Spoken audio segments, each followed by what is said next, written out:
احنا معانا شخصية النهاردة من سماعة القرآن الكريم ومحبوب أهل القرآن، عم الحاج عبد الرحمن.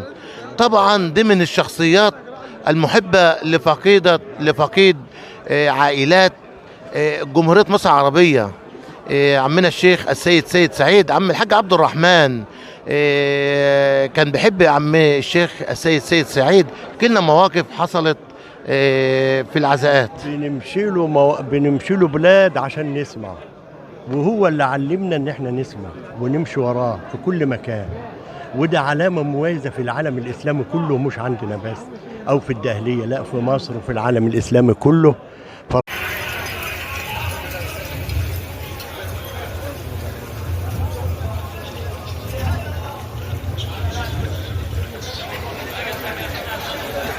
رحم الله السيد سعيد وسائر مولانا اجمعين.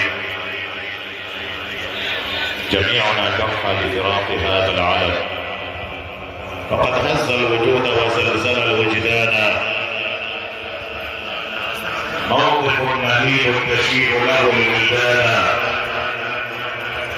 ودعنا لقرة القراء الملقب بالسلطان. انطفى من هذا المكان ومن جمهورية مصر العربية نورا لم يضاء. مسكة رأس فضيلة الشيخ سلطان القراءة بجمهورية مصر العربية الراحل الشيخ سيد سعيد رحمة الله عليه. ننقل لكم العزاء على الهواء مباشرة عبر قناة جرين مصر. كل قراء جمهورية مصر العربية موجودين، وكل الناس جم يعزوا من كل محافظات مصر ومن الوطن العربي، الكويت والسعودية، وكل كل الناس يجوا يعزوا هنا ما شاء الله. يعني الله يرحمه.